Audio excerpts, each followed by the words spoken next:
começou com o projeto de direitos humanos na escola. E aí nós começamos a estudar sobre a doação de órgãos e tecidos. E para isso, nós tivemos uma grande parceria com as enfermeiras do setor de transplantes da Santa Casa e da Glaci, que é da Fundação E-Carta.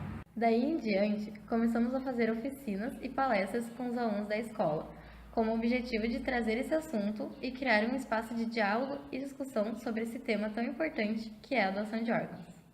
Quando a gente começa as palestras, a gente pergunta quem é doador. Um simples ato, uma simples decisão, né, da família de autorizar a doação, né, pode salvar 8 pessoas. A gente diz assim, em termos gerais, até 8 pessoas. Pode doar 2 rins para 2 pessoas, pode doar o fígado, pode doar o coração, o pulmão, às vezes 1 ou às vezes 2 pulmões, as 2 córneas, pode doar. Aqui no Brasil muito pouco, intestino, aqui em Porto Alegre também já faz pâncreas. Então, em torno de 8 pessoas podem ser beneficiadas com o doador. E aí a gente se pergunta, por que não existe a cultura da doação de órgãos? Por que as pessoas não doam seus órgãos? Dificuldade de entendimento da população, a não crença da população em todos os organismos oficiais do governo. Será que não vão roubar os órgãos? Será que vão doar para quem precisa? Então, há um medo da população, não entende a morte encefálica. Não... Nunca falaram sobre esse assunto com a família? Pessoas imaginarem que a sua religião seja contra, embora praticamente a grande maioria das religiões seja a favor. Aí iniciou-se todo um processo. Cada vez mais, cada dia que passava, eu piorava, até que a equipe médica do hospital veio falar comigo e disse, olha, a sua situação é bastante crítica, que se você não receber um órgão dentro de 2 a 3 meses, você vem a falecer. Aí minha mulher abandonou e eu fiquei só. Quem cuidou de mim foi uma vizinha, não deixou eu morrer. Corrida para ver se dá tempo. É uma corrida contra a morte. São pessoas que precisam de coração, fígado, pulmão, rim. O rim desses órgãos vitais é o único que tu pode não tê-lo e continuar vivendo relativamente bem, porque existe uma máquina que substitui o rim, que é a hemodiálise. Quando eu vi, eu já estava com catéter no pescoço, fazendo hemodiálise, simplesmente. O momento mais difícil é a questão quando eu serei transplantado, ou seja, a ansiedade, a angústia. Será que eu vou conseguir? E esperando chegar um doador.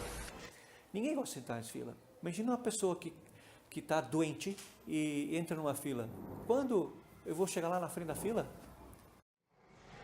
E as pessoas deixam profissões de lado, deixam a sua terra natal de lado, muitas vezes não veem as famílias frequentemente. E eu sinto muita saudade da minha cidade, como eu falei, da família. Eu tinha que ter um raio de 4 horas próximos do hospital. A gente tem que trabalhar com esperança, porque essa pessoa precisa ter a vontade de viver. Eu tomei a decisão de querer viver. Então não faltei às consultas, fiz tudo o que a equipe médica me fez, me pedia, à risca.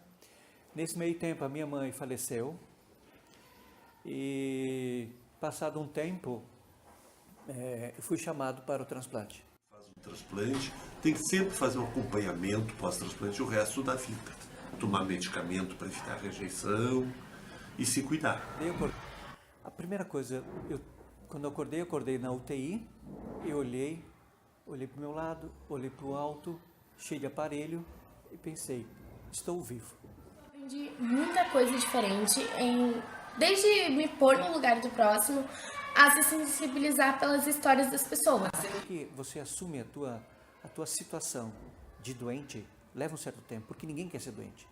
Acho extremamente importante a iniciativa de vocês, porque para quem não se percebe, né, o quanto faz diferença na vida das pessoas, esse ato de amor, que é poder fazer a doação de órgãos.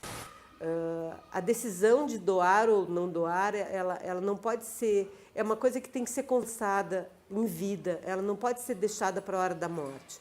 A hora da morte é uma delicadeza muito grande, porque a pessoa, quando entrou em morte encefálica, a família já é avisada e a família já começa a viver o seu luto. Então, esse momento não é um momento para decidir nada. Esse é um momento que as coisas já têm que estar conversadas e resolvidas. Então, é um ato de amor que só consegue dar sobrevida a nós se tiver a sensibilidade de uma família, de alguém que acha importante a vida continuar. A cultura doadora está sendo criada, ela está sendo desenvolvida. E esse é o caminho que a gente tem para fazer.